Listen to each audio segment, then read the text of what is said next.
Students, आज हम लोग डिस्कस करेंगे भौतिक विज्ञान क्लास 12 के चैप्टर फर्स्ट के अंतर्गत गाउस की प्रमेय के अनुप्रयोग के अंतर्गत दूसरा सबसे महत्वपूर्ण अनुप्रयोग है गाउस की प्रमेय की सहायता से आवेशित गोली कोश के कारण विद्युत क्षेत्र की तीव्रता। ये गोली कोश है, ठीक है, जिसकी त्रिज्या है कैपिटल आर। ये कैपिटल आर त्रिज्या का गोली कोश है। इस कैपिटल आर त्रिज्या के गोली कोश पर प्लस क्यू आवेश एक समान रूप से वितरित है। अब इस गोली कोश के कारण भिन्न बिंदुओं पर विद्युत क्षेत्र की तीव्रता की गणना हमें करनी है। तो हमें गोली कोश के कारण विद्युत क्षेत्र की तीव्रता की गणना करने से पहले हम सीखेंगे यहाँ पर इसी से संबंधित एक टॉपिक, आवेश का पृष्ठ घनत्व। पृष्ठ घनत्व, सरफेस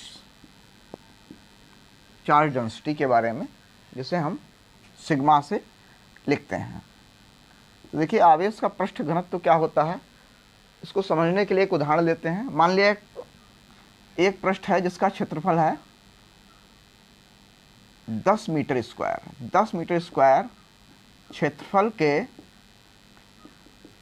पृष्ठ पर 400 माइक्रोकूलाम आवेश है।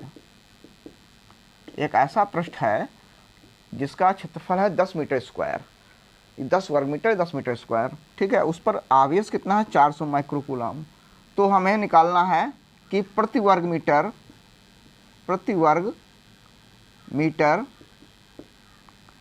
आवेश कितना होगा, आवेश की गणना करनी है। तो कैसे करेंगे हम, 400 माइक्रोकूलाम आवेश कितना है 10 मीटर स्क्वायर क्षेत्रफल पर। तो 1 मीटर स्क्वायर क्षेत्रफल कितना होगा 1 मीटर स्क्वायर क्षेत्रफल पर आवेश निकालना है। तो 400 माइक्रोकूलाम को 10 मीटर स्क्वायर से भाग कर देंगे तो आ जाएगा 40 माइक्रोकूलाम प्रति मीटर स्क्वायर। ये जो आवेश 40 माइक्रोकूलाम निकला हुआ है, ये आवेश किसका है, ये 1 मीटर स्क्वायर क्षेत्रफल का है। मतलब या प्रति मीटर स्क्वायर या प्रति वर्ग मीटर स्क्वायर क्षेत्रफल पर 40 माइक्रोकूलाम आवेश होगा। यह कह सकते हैं चाहे किसी भी पृष्ठ पर जिस पर 10 मीटर स्क्वायर क्षेत्रफल पर 400 माइक्रोकूलाम आवेश है, तो उसके प्रति वर्ग मीटर या 1 मीटर स्क्वायर क्षेत्रफल पर 40 माइक्रोकूलाम का आवेश होगा। इसे हम बोलते हैं आवेश का पृष्ठ घनत्व। तो इसके आधार पर हम कह सकते हैं किसी गोली पृष्ठ के एकांक क्षेत्रफल या एकांक क्षेत्रफल कह सकते हैं, या 1 मीटर स्क्वायर क्षेत्रफल पर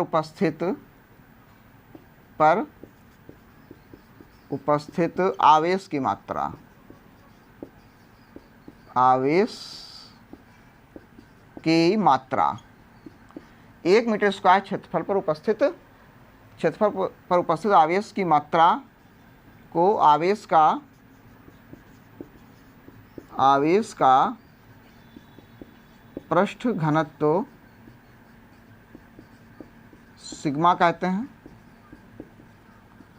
इस प्रकार से सिग्मा इक्वल टू होता है Q अपान A। यदि पृष्ठ का क्षेत्रफल A हो, उस पर उपस्थित आवेश Q हो, तो पृष्ठ आवेश का पृष्ठ सिग्मा इक्वल टू होता Q अपान A, या Q इक्वल टू हो जाता है सिग्मा A, ठीक है। सिग्मा का अगर मात्रक निकालेंगे तो सिग्मा का जो मात्रक निकलेगा वो क्या हो जाएगा, Q का मात्रक कूलाम होता है और क्षेत्रफल का मात्रक मीटर स्क्वायर, कूलाम प्रति मीटर स्क्वायर।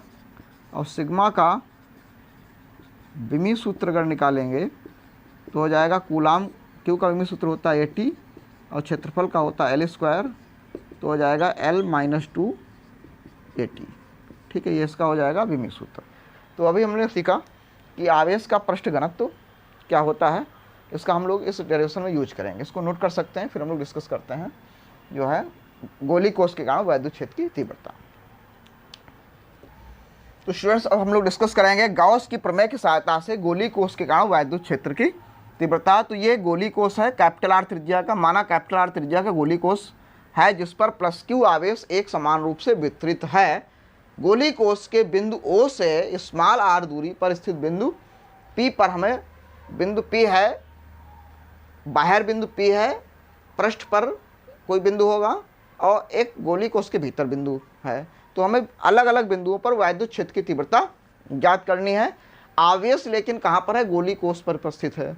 तो हमें क्या करना है कि मान लिया कैपिटल R त्रिज्या का एक गोली कोष है जिस पर प्लस Q आवेश है, इस गोली कोष के कारण विभिन्न बिंदुओं पर तीव्रता ज्ञात करनी है। तो सबसे पहले हम ज्ञात करेंगे नंबर 1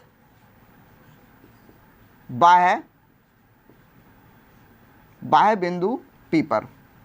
सबसे पहले हम लोग निकाल लेते हैं बाह्य बिंदु P के लिए। तो बाह्य बिंदु P जो होगा वो गोली कोष के मध्य बिंदु O से स्मॉल r दूरी पर स्थित है। तो स्मॉल r को क्या मानेंगे, हम त्रिज्या मान लेंगे और स्मॉल r को त्रिज्या मानकर एक काल्पनिक गॉसियन पृष्ठ खींच लेंगे। तो ये क्या हो गया, काल्पनिक गॉसियन पृष्ठ हो गया। अब बिंदु P क्या होगा, इस काल्पनिक गॉसियन पृष्ठ पर होगा। तो जब काल्पनिक गॉसियन पृष्ठ पर बिंदु P है तो यहाँ पर क्षेत्रफल अवयव dA होगा। क्षेत्रफल अवयव का वेक्टर जो होगा dA वेक्टर और वैद्युत क्षेत्र की तीव्रता E वेक्टर दोनों क्या हो गए, एक ही दिशा में हो गए। तो हम लगाएंगे यहाँ पर गॉस की प्रमेय की सहायता से डेरिवेशन करेंगे। गॉस की प्रमेय से क्षेत्रफल अवयव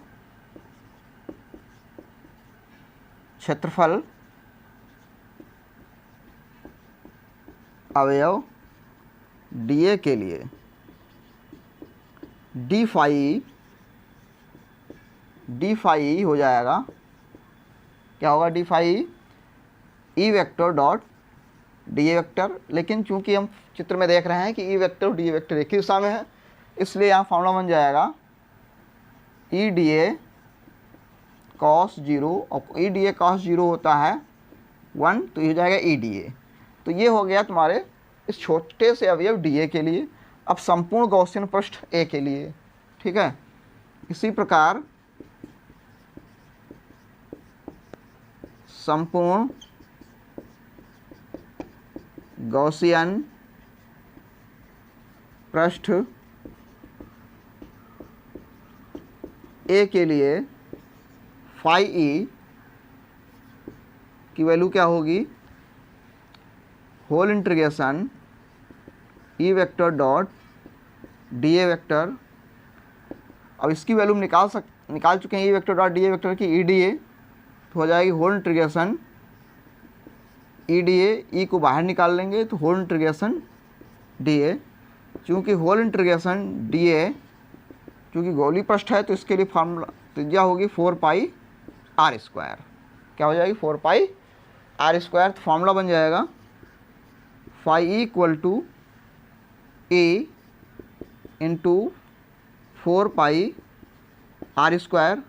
और गॉस के प्रमेय से फाई इक्वल टू क्या होता है, फाई इक्वल टू क्या होगा, Q अपान एप्सिलॉन 0। देन फॉर्मूला क्या बनेगा, आके फाई की वैल्यू लिख देंगे Q upon epsilon 0 A into 4 pi r square. अतः E इक्वल टू आ जाएगा, नीचे ले लेंगे 1 अपान 4 पाई एप्सिलॉन 0 Q अपान r स्क्वायर। ठीक है, इतना समझ में आ गया स्टूडेंट्स। अब हम क्या करेंगे, निकालेंगे यहाँ पर यदि आवेश का पृष्ठ घनत्व सिग्मा हो तो sigma equal to Q upon A से Q बराबर सिग्मा A। ये वैल्यू यहाँ रख देंगे आके, या अभी A का मान निकल रखते हैं। और A जो होगा गॉसियन पृष्ठ के लिए होगा या इस गोली कोष के लिए होगा। देखिए जो आवेश है हमारा वो गॉसियन पृष्ठ पर नहीं है, आवेश किस पर है, गोली कोष पर है। तो गोली कोष की जो त्रिज्या होगी वो क्या होगी, कैपिटल R होगी। तो इसका जो क्षेत्रफल होगा वो हो जाएगा 4 pi capital R square. Capital R इसलिए लिखा गया क्योंकि ये क्षेत्रफल जो होगा ये गॉसियन पृष्ठ का क्षेत्रफल नहीं, ये गॉसियन पृष्ठ का क्षेत्रफल था यहाँ पर जो निकाला गया है। लेकिन ये जो क्षेत्रफल है ये गोली कोष का क्षेत्रफल है, क्योंकि आवेश जो है वो गोली कोष पर है। हम निकाल क्या रहे हैं, आवेश के लिए पृष्ठ घनत्व निकाल रहे हैं।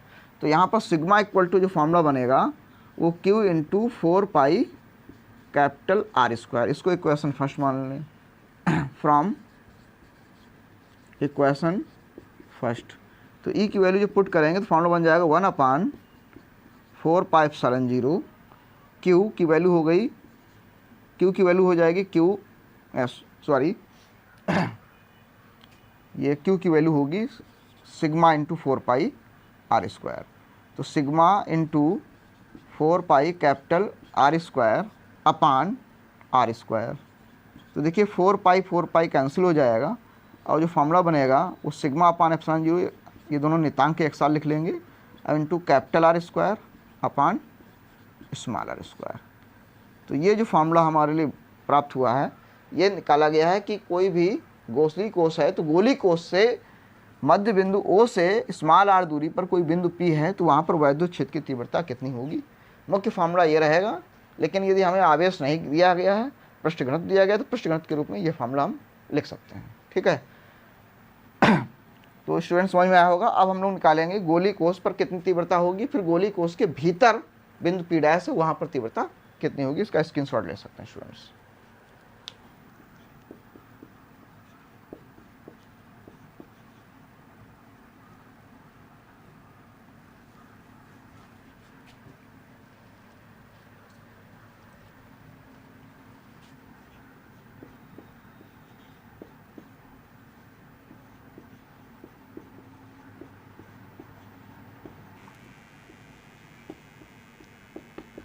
स्टूडेंट्स अब हम लोग गोली कोष के पृष्ठ पर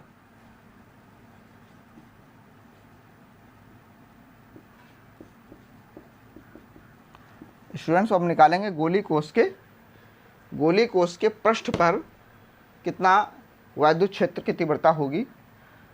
तो देखिए फार्मूला भी निकाला था, E equal to sigma upon epsilon 0 and capital R square upon small r square. अब लिखेंगे गोली कोष के लिए, गोली कोष के लिए देखिए जब बाह्य पृष्ठ पर बिंदु था, मध्य बिंदु O से बाहर कोई बिंदु था तो यहाँ पर दूरी स्मॉल r मानी गई थी, लेकिन बिंदु अगर पृष्ठ पर है, मान लिया जहाँ पर तीव्रता निकालनी है ये बिंदु यहाँ पर है, तो ये स्मॉल r का जो मान होगा वो कैपिटल R के बराबर होगा, क्योंकि जो बिंदु होगा वो कहाँ होगा, पृष्ठ पर ही होगा। जब पृष्ठ पर होगा तो स्मॉल r जो स्मॉल r का जो मान है वो कैपिटल R के बराबर होगा। तो यहाँ पर जब मान रखेंगे तो इक्वल टू आएगा sigma upon epsilon 0 capital R square, और स्मॉल r का मान भी कैपिटल R स्क्वायर होगा, ये कट जाएगा, तो इक्वल टू आएगा सिग्मा अपान एप्सिलॉन 0। कहने का मतलब किसी गोली पृष्ठ पर वैद्युत क्षेत्र की तीव्रता जो होती है वो उसकी त्रिज्या पर निर्भर नहीं करती है। इसका मतलब एक गोली पृष्ठ पर वैद्युत क्षेत्र की तीव्रता जो होगी वो सभी बिंदुओं पर समान होगी, क्योंकि एप्सिलॉन 0 नियतांक होगा और पृष्ठ घनत्व भी नियतांक होता है।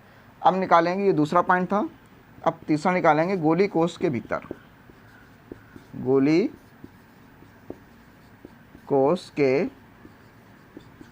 भीतर P' भीतर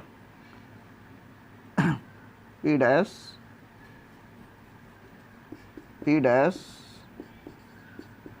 बिंदु पर तीव्रता की गणना। तो देखिए गोली कोष के भीतर एक बिंदु माना गया है P', तो यहाँ पर तीव्रता जब निकालेंगे तो लिखा जाएगा formula d phi equal to whole integration E vector dot dA vector लिखेंगे। अब यहाँ पर अगर हम मान रखें whole integration E vector dot dA vector तो E dA cos 0 होगा, लेकिन और ये मान जो आएगा dA phi equal to whole integration E vector dot dA vector, whole integration E dA cos 0 हो जाएगा।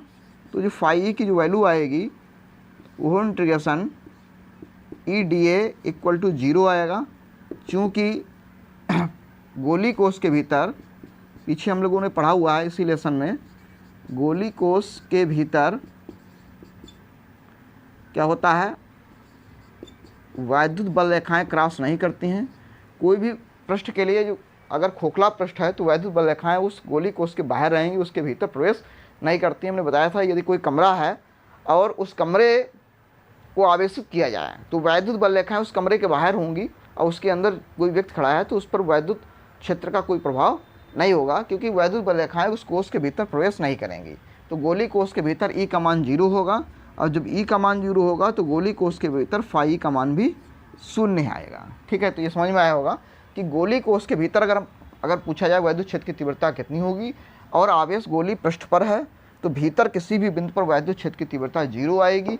0 आएगी इसलिए कि गोली कोश के भीतर वैद्युत क्षेत्र की तीव्रता का जो मान 0 होता है, वैद्युत क्षेत्र की तीव्रता 0 होगी तो वैद्युत फ्लक्स का मान भी 0 आएगा जो है। तो स्टूडेंट्स समझ में आया होगा, इसको नोट कर सकते हैं, अपने साथी स्टूडेंट को शेयर कर दें। Thank you.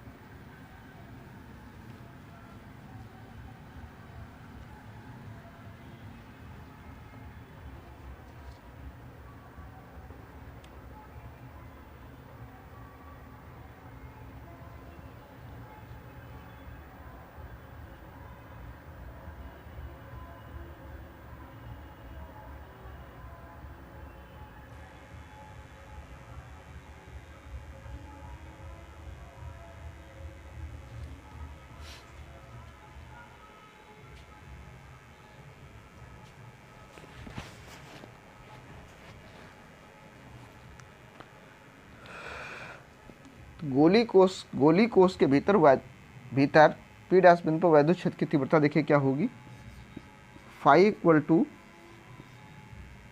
Surface whole integration E vector dot D A vector whole integration E D A cos 0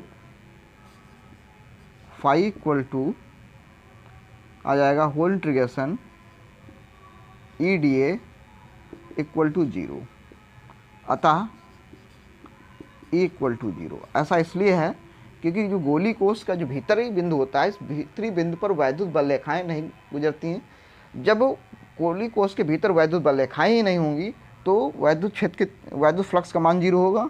वैद्युत फ्लक्स का मान 0 होगा तो वैद्युत क्षेत्र की तीव्रता भी 0 होगी। इसके बारे में पीछे भी हम लोग पढ़ चुके हैं इसी चैप्टर में। हमने बताया था कि कोई भी खोखला पृष्ठ है तो उस खोखले पृष्ठ के ऊपरी पृष्ठ पर आवेश है तो बल रेखाएं उसके बाहर निकलेंगी और उसके अंदर प्रवेश नहीं करती हैं। खोखले पृष्ठ के भीतर वैद्युत बल रेखाएं प्रवेश नहीं करती हैं, इसलिए उसके भीतर जो होगा वैद्युत क्षेत्र की तीव्रता 0 रहती है। आगे भी याद रखना है, और हमने एग्जाम्पल लेके बताया था कि एक कमरा है, उस कमरे के दीवारों पर को अगर आवेशित कर दिया जाए, उसके भीतर कोई व्यक्ति खड़ा हुआ है तो उसको वैद्युत क्षेत्र अनुभव होगा या नहीं होगा। तो कहेंगे हम उसको कमरे के भीतर वैद्युत क्षेत्र अनुभव नहीं होगा, क्योंकि वैद्युत बल रेखाएं कमरे के बाहरी चारों दिशाओं में निकलेंगी, अंदर प्रवेश नहीं करेंगी। अगर वही व्यक्ति बाहर कमरे चला जाए, किसी दीवार के बाहर खड़ा हो, तो वहाँ पर उसको वैद्युत क्षेत्र अनुभव होगा, वैद्युत बल अनुभव होगा, क्योंकि वहाँ पर वो वैद्युत क्षेत्र में आ जाएगा। जैसे बाहर पहुँचेगा वो कमरे के वैद्युत क्षेत्र में आ जाएगा, उससे वैद्युत बल का अनुभव होगा। लेकिन कमरे के अंदर अनुभव नहीं होगा, क्योंकि कमरे के अंदर वैद्युत बल रेखाएं प्रवेश नहीं करती हैं। इसलिए यहाँ ई का मान जो होगा फ्लक्स फाई 0 होगा, वैद्युत बल रेखाएं नहीं होंगी तो फाई 0 होगा, जिससे ई का मान 0 होगा। तो स्टूडेंट्स आज हम लोगों ने सीखा गोली कोश के विभिन्न बिंदु, बाह्य बिंदु, पृष्ठ पर और अंदर वैद्युत क्षेत्र की तीव्रता की गणना कैसे की जाएगी। अगर स्टूडेंट्स वीडियो अच्छा लगा हो तो साथी स्टूडेंट को शेयर कर दें। Thank you.